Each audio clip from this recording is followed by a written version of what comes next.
and welcome to another segment of Baku Breeze with Adnal Media, communicating climate impact for nature, climate, people, and development. New day, new inspirations. We bring you fresh content from Baku, hearing from changemakers across the world, the little and big things they're doing in their communities, and how it's creating transformation. And right now, we're joined with Lucy, who is an amazing change maker from around the world. She tell us where she comes from. And maybe Lucy, hi first, how are you? Hi, Kaluki. How is Scott? Gosh, it's a bit overwhelming, isn't it? But we're here, so we got to make the most of it. Exactly, I see you're smiling, so you're happy amidst the chaos. Yeah. Maybe just if you can tell our viewers about who you are, where you come from, what organization you engage with in your daily activities. Yes, so I'm Lucy. I'm from the UK. And I'm here with the Soke Gakkai International, which is an NGO based on kind of Buddhist philosophy. So we work in the areas of culture, education, and peace. And me personally, I'm here as a kind of youth engagement thematic coordinator. So I'm really looking at the ways that young people are able to contribute to this space, what are the challenges that they're facing, because there's so many, right? So many challenges to youth participation. So this is my fourth COP. I'm kind of just now feeling that I'm understanding this crazy process a bit more, and hopefully we're seeing some progress in the last few COPs, but in terms of youth engagement, but maybe not so much on this one, unfortunately. It seems that space has really reduced, particularly for civil society voices, so I'm very disappointed by that, actually. It's very corporate, very kind of state presence everywhere. Yeah, I feel like, we can all feel like young people's engagement and their presence is not as much. The pavilion itself, like not so much happening, and no audio, so young people have really pushed extra mile to even get their messaging out. I think talking about four COPs happening, from a faith perspective, how have you seen the role of faith being a central point of these climate negotiations? Are people taking up faith diplomacy more? Is it becoming a critical thing of negotiation? How does it relate to world leaders and the communities that are really leading on faith engagements at the community level? On an individual level, faith is so present in the human being, but unfortunately in this space it's like you have to almost leave it at the door before you come and engage in this space. And we're told to have faith in science and technology and policy, but actually, if I'm very honest, those things don't give me faith. It's really human potential, and by that I mean the inner resources that humans have inherently within them. So that's why I said I'm really missing the civil society perspectives, because those are the places where you really see the hope, the resilience, the courage, the love. I've just come from a side event on kind of faith and science, and I think the two need to really start speaking, because they complement each other. Actually, the science being the more kind of offering of knowledge, and the faith being an offering of wisdom. And without the two, you can implement knowledge in a quite a disconnected way, whereas the wisdom is the application of knowledge that is based on the realities of life, and taking into considerations what is actually happening, what is the reality that is facing people's lives. So I think I'd love to see kind of more of an acceptance of faith, but people are still quite scared of it, or kind of seeing it as imposing some kind of morality. But it's actually really just, for me, the inner resources of the amazing inner resources of human beings to dig deeper, to go further in their creativity, ingenuity, compassion, and we definitely need more of that. So I'd like to see people being able to engage and bring faith into this space more. I like how you put it, like faith and science never have to work in silos. Like there's definitely a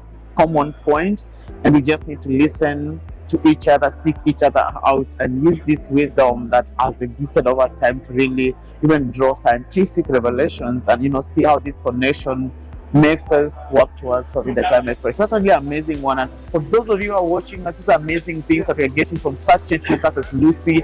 Tune in to Art Now Media platform and get to learn much about what these people are doing, how this is transforming the world, and why you also need to do the little that you can do. But back to you, Lucy. I know, like, of course, COP is happening 2 weeks, maybe, and there's so much work that is happening at home. Maybe could you tell us more about what SGI is doing back at home, how people can connect with you, how we can engage more to support the climate, question from a faith perspective? Wow, that's a great question. I think, what SGI really tries to bring into this space is the respect for the dignity of life. And that is really the foundation of, Buddhist philosophy. As I mentioned, we're, Buddhist organization. So that is, the fundamental belief that, all our activities are based on. So we really try to reach out to those who, their life is being disrespected in some way. It's not being, respected or held to the highest regard.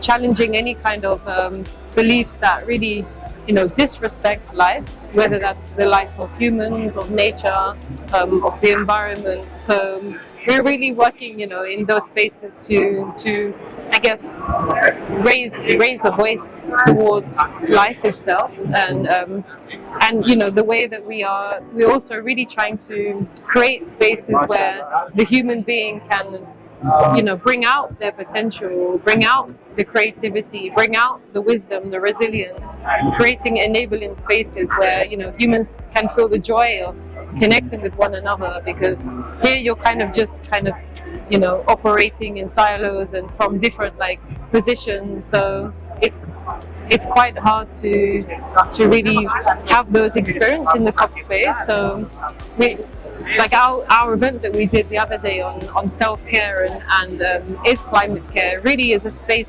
more spaces where people can really just share heart-to-heart connections. I would love to see that being brought more into the COP space. Amazing. I mean, we are no more than the rest of the planet, and our care is important even as we care for the planet, and we need to create support systems that can actually guide this. And I like the model that you're using at SGI. Which brings me to the next question, Lucy.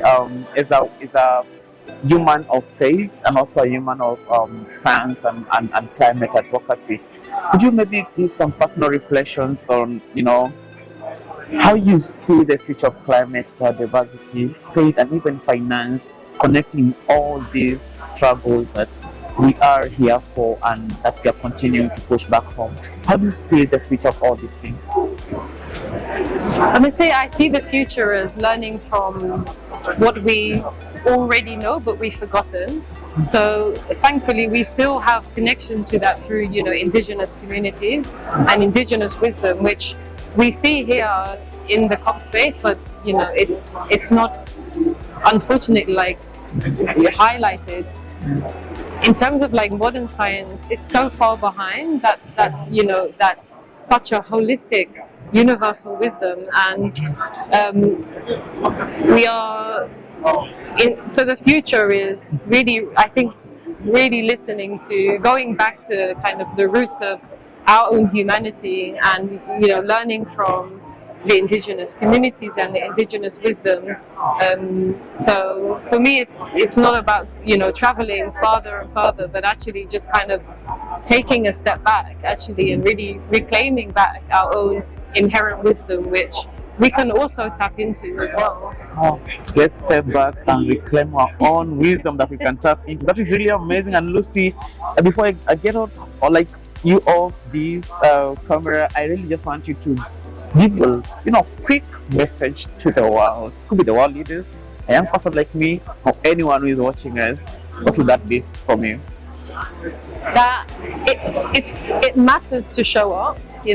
Sometimes I'm here thinking, what am I doing in this space? But actually, we need more of us to really overcome our own self-doubt, to overcome that negativity that says, it doesn't matter if I'm here or not. The power of one is so incredible. So if we can just really, really understand that every effort that we make is so powerful and so meaningful, then I think together we can rise up together. Well, I don't want to add anything to us, but you've added from the amazing changemaker Lucy Palmer. And we wish you all the best as you go back home and really as you're in the corridors of hope. We wish you all the best and stay healthy Yes. in all of this chaos. But guys, please stay tuned to follow the Bakubris leaders at Now Media, communicating impact for climate, nature, people, and development. Thank you.